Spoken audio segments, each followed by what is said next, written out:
Shalom, friends. It's the Kiva with Israel in 5, and I want to share with you that these are very challenging days in Israel right now as a result of the war that just recently broke out a couple of days ago between Israel and Iran. Day-to-day life here has changed dramatically as schools are closed and businesses are closed, workplaces are not open, people are working from home, and this has had an effect on Meir Panim and its ability to help those in need across Israel. But at the same time, it has increased the numbers of those who need specifically the kind of help that Meir Panim gives through its centers scattered throughout the country, as well as its programs that target and help all kinds of populations, young and old, from all different kinds of backgrounds. And this is the time that Meir Panim needs your help even more. And that's why we're asking you to open up your heart and give what you can by clicking on the link below. Go to israel5.org/donate and make a donation in the amount that you can to make sure that Meir Panim can continue doing the work that it needs to do, that it is known for, that it is best known for, right? To help all kinds of Israelis in need. And right now, because of this war, there are more people in need, people who are not working, people who can't leave their homes. Some people have lost their homes as a result of ballistic missile attacks from Iran on Israeli neighborhoods throughout the country. This is the time that Israel needs your support, and specifically Meir Panim needs your support in order to continue to help give out the meals and the help and the assistance that it has been doing for so many years.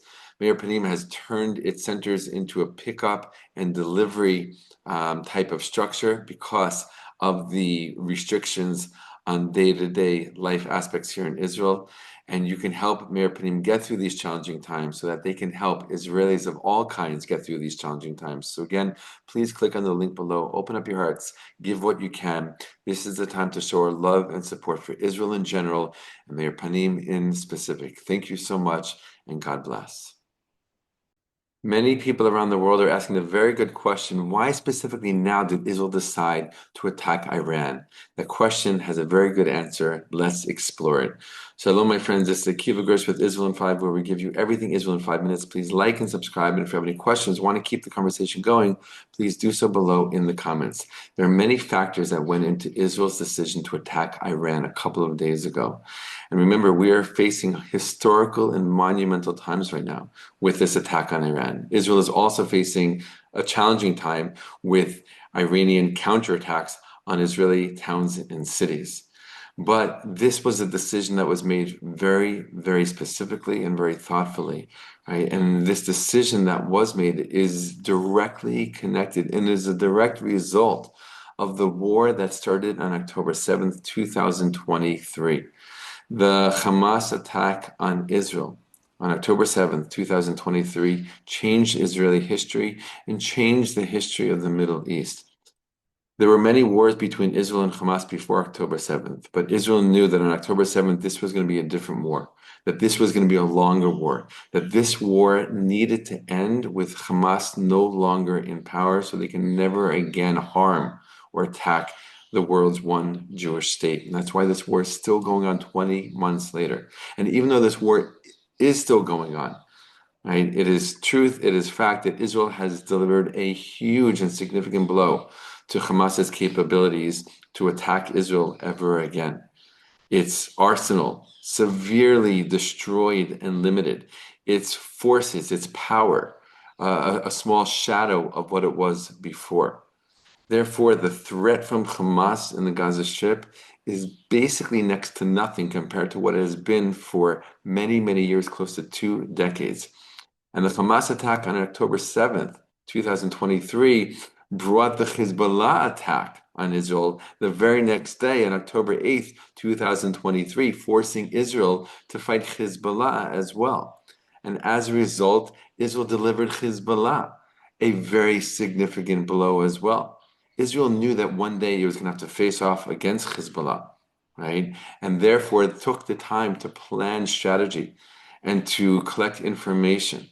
And as a result, when Hezbollah did attack Israel on October 8th, 2023, it was more than ready to attack Hezbollah back. They knew most of their military locations, where they kept their missiles, right? And they knew what they needed to do. Israel knew what it needed to do in order to severely curtail Hezbollah's power and ability to harm Israel. So again, as a result of this war that started on October 7th, Hamas, right, lost its ability to harm Israel. Hezbollah lost its ability to truly harm Israel. As a result of many other events, the leadership in Syria, the Assad government, came to a fall, came to an end after decades and decades of power. And that opened up the way, literally, for Israel to come into Syria and literally knock out all kinds of military installations and destroy much of, most of Syria's missiles and military capability to attack Israel. All these things are interconnected, right? For the years and years that Israel thought about attacking Iran, they knew that one day, if Iran did not stop its march forward towards developing nuclear capabilities, Israel knew that one day it was going to have to attack Iran militarily. There was no other way. Sanctions and negotiations were not the solution. Israel knew that. Prime Minister Benjamin Netanyahu knew that and led the way in trying to convince the world of that. Right? But there was always a huge fear that if and when, or when Israel does attack, that there is going to be a multi-front counterattack on Israel, not only from Iran, but from all of its proxies around the Middle East, Hamas, Hezbollah, Syria, the Houthis in Yemen, and other pro-Iranian militias around the Middle East. Well, that's no longer the case because of this war that started on October 7th. Hamas is no longer a threat. Hezbollah is no longer a threat. Syria is no longer a threat. The Houthis, Israel is dealing with them just fine, right? And as a result of an attack many months ago on Iran, Israel took out some of its military capabilities then. And as a result of the infiltration of the Mossad, Israel's spy agency, into Iran for years now, setting up military capabilities to knock out Iranians' ability to send missiles to Israel, to try to counter Israeli strikes on Iran. All of these things together created the perfect time for Israel to attack Iran now. In addition to that, the change in American leadership, right, with Trump as president, giving major support to Israel to do what it needs to do to fight terrorism, to fight its enemies, right, for its own safety and security. But let's be honest, for the safety and security of the world, that's another very strong factor in this whole equation, in this whole decision of Israel's as to why it decided now to attack Iran. Right? The last factor is the fact that Iran has been getting closer and closer and closer and closer to reaching nuclear capability, something that Israel just simply cannot allow to happen. And that's why the decision was made to attack Iran now. If Israel had attacked Iran 2 years ago, even a year and a half ago, it would have been a very different situation. It would have been a much more challenging war. But because all of these threats around the Middle East have been neutralized and pretty much destroyed, Israel can focus now directly on Iran and attack it in a way that literally wasn't possible in the past.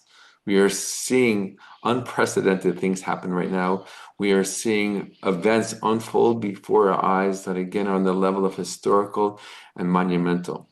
And there are all these different factors that came together, that joined together to give Israel the very, very clear understanding that this is the time to attack Iran. And Israel made that decision and has, as a result, changed Israeli history, Middle East history, and world history for the good. All the best, my friends, and be well.